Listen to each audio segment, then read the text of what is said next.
Bom dia, paz do Senhor, a todas as irmãs aqui, irmãos da Regional 5.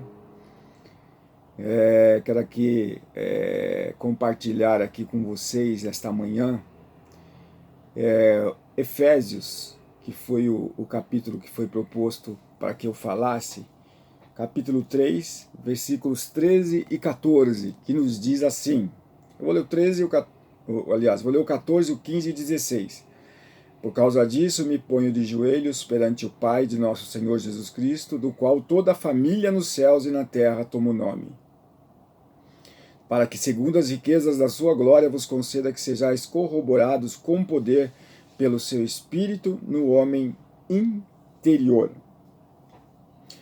Essa é uma oração que Paulo faz aos Efésios, aos irmãos da cidade de Éfeso, que foi uma cidade em onde ele esteve durante 3 anos. Atos dos Apóstolos registra essa passagem do apóstolo Paulo nessa cidade. Ele fundou essa igreja, ele formou obreiros ali. No capítulo 20 de Atos, nós vemos uma cena até comovente, uma despedida do apóstolo Paulo, dos presbíteros de Éfeso, e ele com palavras assim contundentes, ele chega a dizer que eu sei que depois da minha partida haverá entre vós lobos, que devorarão as ovelhas e tudo mais, mas ele conclama ali os presbíteros para que permaneçam firmes na palavra, e diz que no final da despedida dele ali, então há uma despedida muito comovente, os presbíteros abraçam ele, beijam ele, choram, e Paulo diz veementemente que talvez fosse a última vez que veriam aqueles amados irmãos. E aqui, nesta carta em que ele escreve para os irmãos ali de Éfeso, ele alerta contra algumas situações, e quando ele fala, por causa disso, me ponho perante vós de joelhos, me ponho de joelhos perante o Pai, por causa deles, orando por eles, para que eles não enfraquecessem e desanimassem frente às lutas. E no versículo 15, ele usa ali do qual, quando ele fala o Pai do nosso Senhor Jesus Cristo, do qual toda a família nos céus, na terra, toma o nome. Aqui, o apóstolo Paulo aqui, ele está falando sobre exatamente de que nós temos um Pai que criou todas as famílias. Famílias aqui, ele fala mais no sentido de raças, tribos e povos que existem, todas as famílias que existem na Terra. Foi Deus quem criou. E nós podemos, de uma certa forma, aplicar no nosso microcosmo, no nosso contexto, aplicando as famílias. Quando me foi proposto para que falasse aos irmãos e às irmãs aqui da Regional 5, foi exatamente falando sobre família, igreja e nação. Então, pensando sobre essa situação, vamos nos ater aqui primeiro a essa questão da família. Aqui o texto diz que ele é o criador de todas as famílias, do qual a família nos céus e terra toma o nome. Aqui a tradução é: cada família nos céus e na terra toma o nome. Ou seja, em que sentido? O Pai, o nome do Pai de nosso Senhor Jesus Cristo. O Pai empresta o nome a todas as famílias, ou seja, ele é o criador de todas elas. Foi ele quem criou. E nesse sentido, meus amados irmãos, nós podemos aqui aplicar para o nosso contexto, para a nossa igreja, para a nossa Regional 5 em especial, o Campo de Guarulhos também, que a família é muito importante em todos os contextos. Porque a família, é na família onde tudo nasce. Então, o casal, Deus criou o homem e a mulher lá no Jardim do Éden. Então ele formou a primeira família. Dali nasceram as famílias. Então ele formou a primeira família para que dali eles procriassem, criassem seus filhos. Então é da família em que tudo nasce. Nasce a sociedade, nasce a igreja, nasce a nação, e tudo vai depender da família. Então isso nos faz refletir sobre a seguinte questão: Como que nós estamos criando nossas famílias? Com que valores nós estamos criando a nossa família? Quando homem e mulher se casam e resolvem constituir uma família, ali já está sendo constituída essa família, mesmo sem ter os filhos. Quais os valores que eles estão levando ali para dentro daquele casamento, para dentro daquele enlace matrimonial? Quais são os valores que eles estão levando? E às vezes a gente reclama de que a igreja não está bem moralmente, ou a nação não está bem moralmente. Olha quanto ladrão, quanto corrupto. A gente fala isso, né, lá na política. Mas isso é reflexo da família. E mesmo dentro da igreja, às vezes nós achamos que é só no mundo, mas dentro da igreja também, hoje em dia existe aquela cultura, a gente fala muito de mundanismo que entrou dentro da igreja, e a gente sempre se aplica a isso, a roupa, essas coisas assim, não é verdade? Obviamente, eu sou contra toda a indecência e imoralidade, né? Tudo tem que ser feito com decência e ordem, com moralidade, mas quando eu estou dizendo aqui que o mundo entrou dentro da igreja, eu estou falando que esse jeitinho que tem na política lá fora também, às vezes, entra dentro da igreja, dentro da família. Porque a gente quer o resultado, né? Se os nossos filhos estão indo bem, a gente não quer saber, às vezes, como que eles estão indo bem, né? O importante é que eles estejam indo bem, se dando bem, mesmo que eles estejam passando por cima de alguém, estejam fazendo coisas erradas, que são contra a lei, ou contra isso, ou contra aquilo, a gente acha que está tudo certo. A família foi criada por Deus para que desenvolvessem os princípios cristãos, os princípios que a Bíblia nos traz. Então, se a família falhar na aplicação dos princípios, na criação dos filhos, no relacionamento conjugal, se ela falhar, ela estará falhando com a igreja, estará falhando com a nação. Se nós tivermos famílias fracas, moralmente, teremos igrejas fracas moralmente e nações fracas moralmente. Quando nós reclamamos dos políticos corruptos, a gente está reclamando das famílias, porque eles vieram aqui de baixo, foram criados aqui por famílias. Então a igreja tem que fazer a diferença. A igreja tem que criar os seus filhos, criar a sua família com valores cristãos que tem que ser defendidos, mesmo que haja prejuízo pessoal.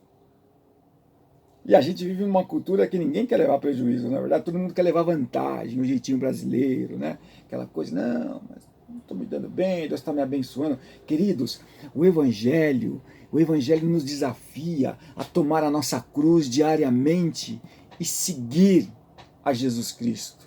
Negar a si mesmo, tomar a cruz diariamente e seguir a Jesus Cristo. Esse é o Evangelho.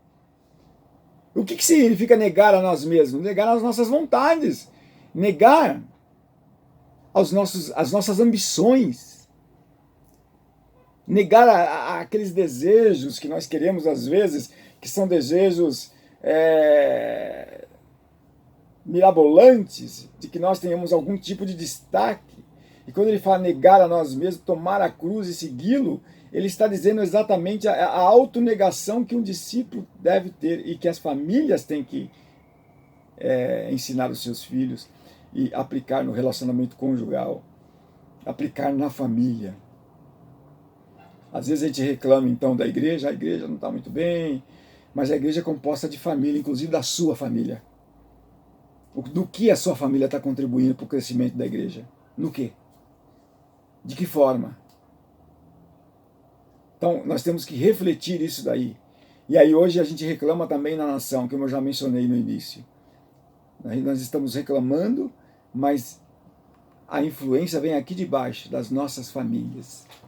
Que nós, como cristãos, como servos de Deus, como servas de Deus, possamos criar os nossos filhos, possamos desenvolver na nossa família hábitos saudáveis baseados na Escritura Sagrada. Jesus,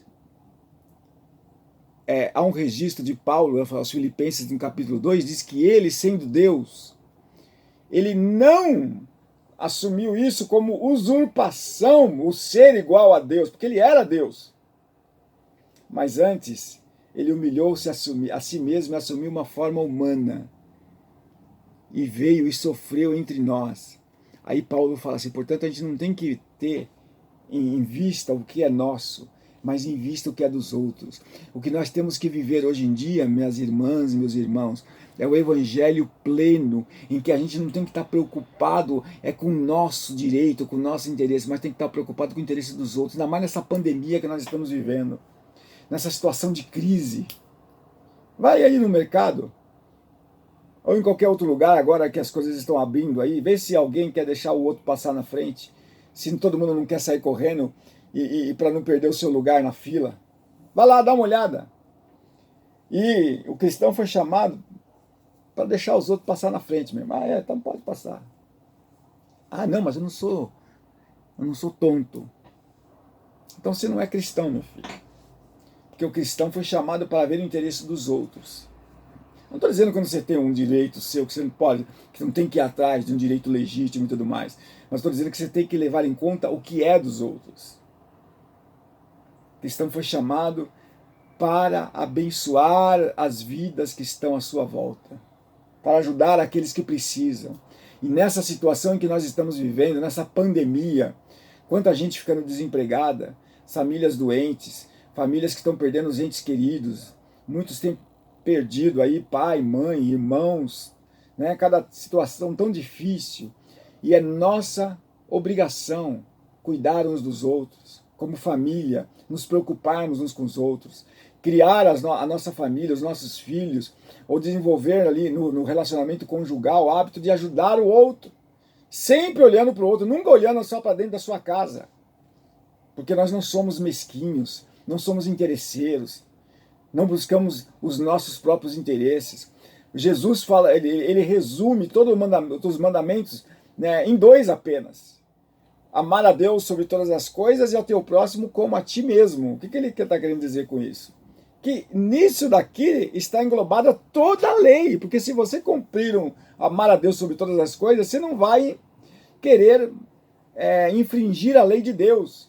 E amar o próximo como a si mesmo significa que você não vai ser aquela pessoa ególatra, que quer ver somente o seu interesse. Quando ele fala amar ao próximo como a si mesmo, ele já parte do pressuposto que a gente se ama demais e a gente tem que amar os outros como nós nos amamos. Então, se nós desenvolvemos esses princípios cristãos na nossa família,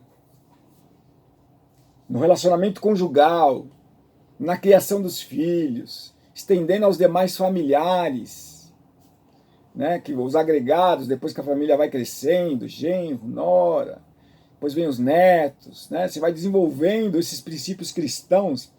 Sabe com que você está contribuindo? Primeiro que você está obedecendo o que Jesus determinou que na Bíblia que nós fizéssemos discípulos. E fazer discípulo começa dentro de casa. Né? Então, aí as famílias serão fortalecidas, a igreja será fortalecida e a nação será fortalecida. E nós não precisaríamos depois reclamar, nossa, quanto corrupto tem lá no poder. Porque é reflexo da família aqui embaixo. Do jeitinho. A gente começa com um pouquinho aqui, não, mas é só uma coisinha, aqui não tem... Em vista do que fazem por aí, isso daqui não é nada. É aí que começa. Porque quando você estiver numa situação um pouco mais elevada, aí o prejuízo vai ser maior. A tentação vai ser maior. Né? Não há expressão que o próprio Jesus fala assim, ó, você foi fiel no pouco, no muito te colocarei. Então nós temos que ser fiel no pouco, para que nós não soframos a tentação como se estivermos numa outra situação, e aí a gente caia na mesma tentação que estamos caindo aqui embaixo. Meus queridos, famílias fortes nos princípios cristãos, o princípio cristão não é levar vantagem, eu vou repetir, não é levar vantagem. O princípio cristão é negar-se a si mesmo, carregar a cruz e seguir a Jesus Cristo. É amar a Deus sobre todas as coisas e ao próximo como a ti mesmo. Então, se preocupar com o próximo. Porque o que a gente vê de pessoas egoístas dentro da igreja hoje está de brincadeira, hein? Misericórdia, que Deus tenha misericórdia de nós. Então, famílias fortes nos princípios cristãos.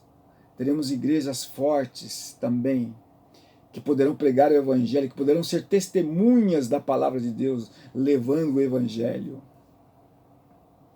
E também teremos nações fortes. Por que a maior nação do mundo, a mais poderosa, economicamente falando, em termos de poder político também, ela tem tanta ascendência? Porque ela é basicamente cristã. Ela foi fundada, ela originou-se de cristãos genuínos, que é a outra América, né, os Estados Unidos. Então eles têm os princípios cristãos que são fortes. Claro que já sofreram muita deterioração, porque com o passar do tempo, né, como a Bíblia prevê, o amor de muitos se esfriaria e a coisa vai deteriorando. Mas ela ainda guarda alguns princípios cristãos, né? Então, isso reflete diretamente na nação, na família, na igreja e na nação. Então, que nós possamos, a começar da nossa casa, termos princípios cristãos como base, para que a família seja fortalecida e que isso reflita na igreja, reflita na nação, e reflita no meio em que nós vivemos, e que esse ambiente seja fortalecido. E eu quero aqui encerrar, caminhar para o final da minha fala, né? Quando ele fala assim: por causa disso eu me ponho de joelhos perante o Pai de nosso Senhor Jesus Cristo. Aí ele, no versículo 15, né? Do qual toda família, né? Ou cada família nos céus e na terra toma o nome, para que segundo as riquezas da sua glória vos conceda que sejais corroborados ou fortalecidos com o poder do Espírito no homem interior. Eu quero apenas aqui falar sobre a palavrinha Pai. E para caminhar já para o encerramento dessa pequena reflexão aqui com as irmãs e com os irmãos aqui da Regional 5. Meus queridos, em meio a essa situação que nós estamos vivendo, de enfermidade, de pandemia, de doença, de perda de emprego, de muitos que estão passando por necessidades, eu quero dizer para vocês que nós temos um Pai. Um Pai. Essa palavrinha Pai, ela nos dá esse conceito de paternidade. Esse conceito de paternidade em que se deriva hoje, humanamente falando, né? Nós temos aí, de cada família, nós temos o pai de família, né? Nem todos têm, mas a maioria tem, só para que nós tenhamos alguma ideia. Porque tem família que é só a mãe mesmo, né? E a mãe faz o papel de mãe e de pai. Mas apenas para que nós possamos derivar esse conceito, né? E Deus é o Pai perfeito. Aqui na Terra nós temos pais que falham na sua missão de paternidade, que não dão assistência financeira, que não dão assistência emocional, que não dão aquela assistência intelectual, falham nesse sentido. Infelizmente nós temos alguns pais que agem assim, mas Deus é o Pai perfeito. É aquele em que o profeta diz assim, ele faz uma comparação.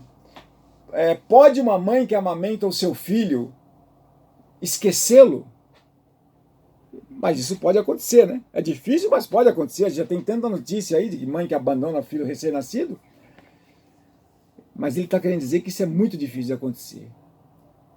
Mas ele fala que mesmo que isso aconteça, todavia, eu não me esquecerei de vocês. Talvez nesta manhã ou nesse dia você esteja passando por uma situação tão difícil. Você esteja angustiada, angustiado, triste, depressivo, pensando que você está abandonado. Mas eu quero dizer uma coisa para você, para vocês. Deus é o nosso Pai Celestial que não nos abandona. Ele está presente ali em todas as situações. Essa relação que nós temos de pai e filho, de família para o pai, que ele é o pai de todas as famílias, de cada família, que ele criou cada família, é exatamente essa paternidade perfeita. E eu queria aqui encerrar agora citando aquela passagem que Jesus fala assim, olha, Vocês, sendo pais, sabeis dar coisas boas aos seus filhos? Porque qual é o pai que pedindo pão vai dar pedra para o seu filho? Ele falou assim: se vocês sabem dar coisas boas, sendo pecadores, sendo pais humanos falhos, imagina o Pai Celestial. Ele não vos dará todas as coisas. Então, nesta manhã, minha querida irmã, meu querido irmão, meu querido jovem, você tem um Pai Celestial. Basta você se ajoelhar na sua presença e derramar o seu coração, que Ele dará coisas boas, coisas que você necessita, não coisas que você às vezes acha que precisa, mas coisas que você necessita. Às vezes nós oramos por algo que a gente acha que precisa, mas não. Ele sabe o que a gente precisa. Ele vai dar exatamente o que a gente necessita. E por isso que Paulo então ora para os irmãos de Éfeso. Por esta causa eu me ponho de joelhos. Olha, para que vocês não desfaleçam, desanimem em meio a esta pandemia.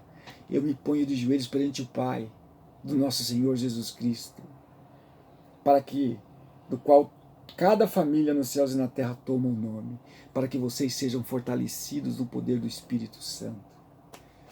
Que Deus fortaleça a vida de cada uma de vocês, de cada um de vocês. Que o nome de Jesus seja glorificado. Eu agradeço aqui a oportunidade de poder compartilhar esta palavra aqui. Deus abençoe todos vocês, todas vocês. A paz do Senhor.